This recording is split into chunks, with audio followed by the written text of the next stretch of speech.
آپ تو اس دنیا کے سب سے عظیم اور پاکیزہ انسان تھے۔ یا رسول اللہ، آپ کے جسم مبارک جیسی خوشبو میں نے کبھی کسی میں محسوس نہیں کی۔ تمام صحابہ نے اسی طرح محمد رسول اللہ صلی اللہ علیہ وسلم کے جسم مبارک کو غسل دیا۔ غسل کے بعد 3 سفید کپڑوں میں کفن کا انتظام کیا گیا، لیکن رسول اللہ کے جسم مبارک کو کہاں دفن کیا جائے، اسی بات پر صحابہ میں اختلاف پیدا ہو گیا۔ کسی نے کہا احد کے میدان میں دفن کیا جائے، سودا کے قریب، کسی نے کہا جنت البقیع میں دفن کیا جائے۔ ایسے ہی رائے مختلف ہونے لگیں۔ جب حضرت ابو بکر رضی اللہ عنہ نے فرمایا، میں نے نبی کو یہ فرماتے سنا ہے، جس نبی کا جہاں انتقال ہو اسے وہیں دفن کیا جائے۔ مزید فرمایا، نبی کریم نے یہ بھی فرمایا کہ مجھے ایسی جگہ دفن کرنا جہاں کوئی مسجد نہ بن سکے۔ ان باتوں کی روشنی میں حضرت عائشہ رضی اللہ عنہا کے گھر میں، جہاں نبی کریم صلی اللہ علیہ وسلم نے وصال فرمایا، وہیں دفن کا انتظام کیا گیا۔ پھر ایک اہم سوال سامنے آیا، نبی کی نماز جنازہ کون پڑھائے گا؟ ایسی عظیم شخصیت جن کے پیچھے صحابہ نماز پڑھتے تھے، اب ان کی نماز جنازہ کی امامت کون کرے؟ آخر کار فیصلہ ہوا کہ کوئی ایک امام مقرر نہیں کیا جائے گا۔ صحابہ گروہ در گروہ نبی کی نماز جنازہ پڑھیں گے۔ سب سے پہلے نبی کے اہل بیت نے نماز جنازہ ادا کی، پھر مہاجرین آئے، پھر انصار آئے، پھر مدینے کے عام لوگ آئے۔ اسی طرح باری باری نماز جنازہ مکمل کی گئی۔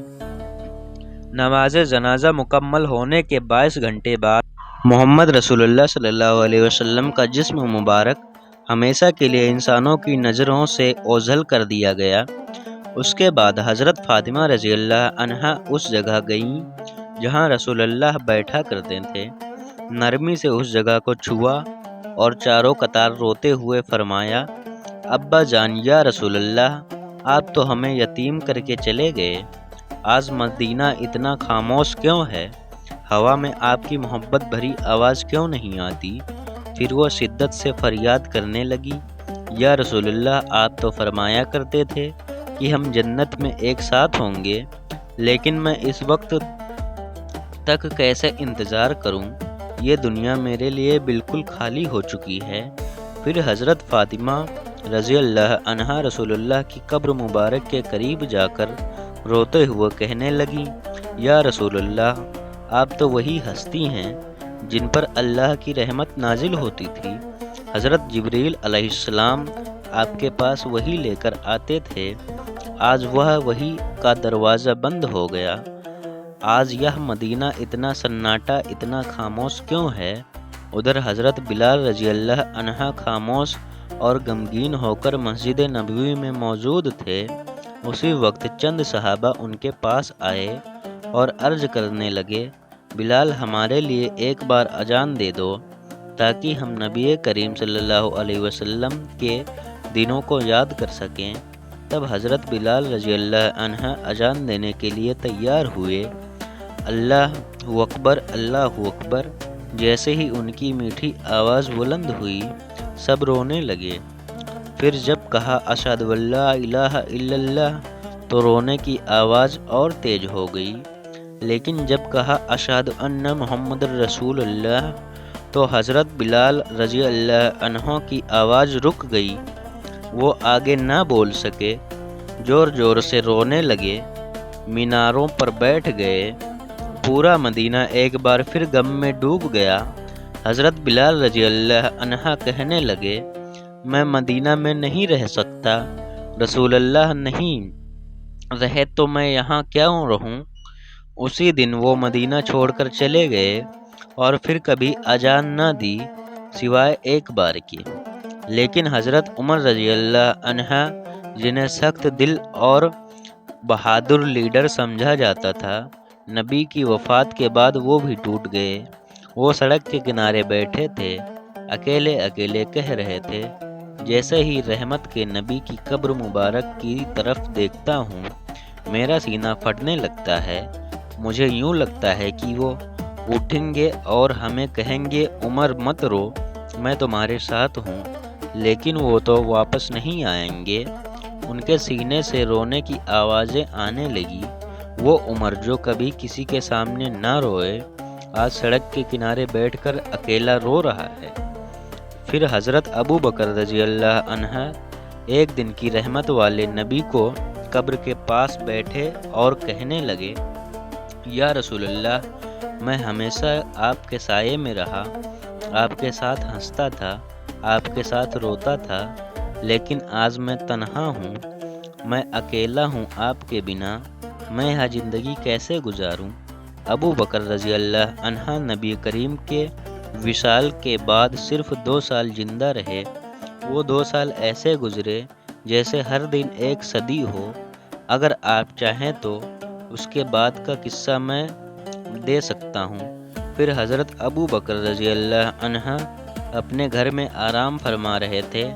ایک رات انہوں نے خواب میں دیکھا، رسول اللہ نے فرما رہے ہیں، ابو بکر میں تمہارا انتظار کر رہا ہوں۔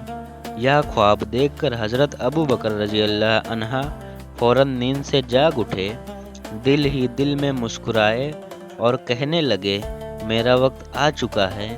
یوں چند دن گزرنے کے بعد وہ آہستہ آہستہ بیمار ہو گئے۔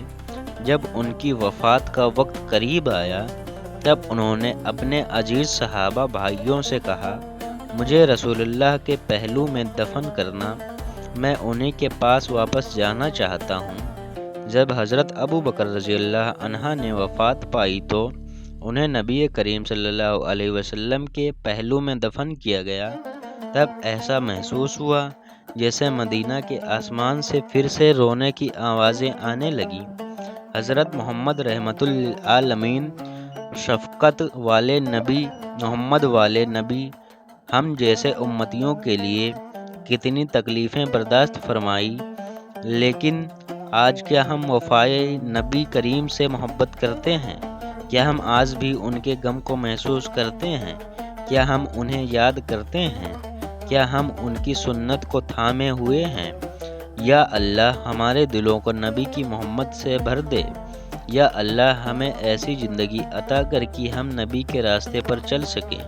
یا اللہ ہمیں ایسی موت عطا فرما کہ ہم جنت میں نبی سے ملاقات کر سکیں۔ پیارے ناظرین، آئیے ہم سب عہد کریں کہ ہم سب نبی کی کردار کو اپنائیں گے، ان کے اخلاقات کو اپنائیں گے، سادہ اور سیدھے راستے پر چلیں گے اور موت کے وقت پاکیزہ کلمہ پڑھتے ہوئے اپنے رب کے حضور حاضر ہوں گے۔ اللہ رب العالمین ہم سب کو یہ توفیق عطا فرمائے، آمین۔ امید ہے آپ لوگوں کو ویڈیو پسند آئی ہوگی اور اس سے آپ کو دینی معلومات حاصل ہوئی ہو تو میرے چینل کو لائک، شیئر اور سبسکرائب کرنا تو نہ بھولیں۔ ملتے ہیں اگلے دن۔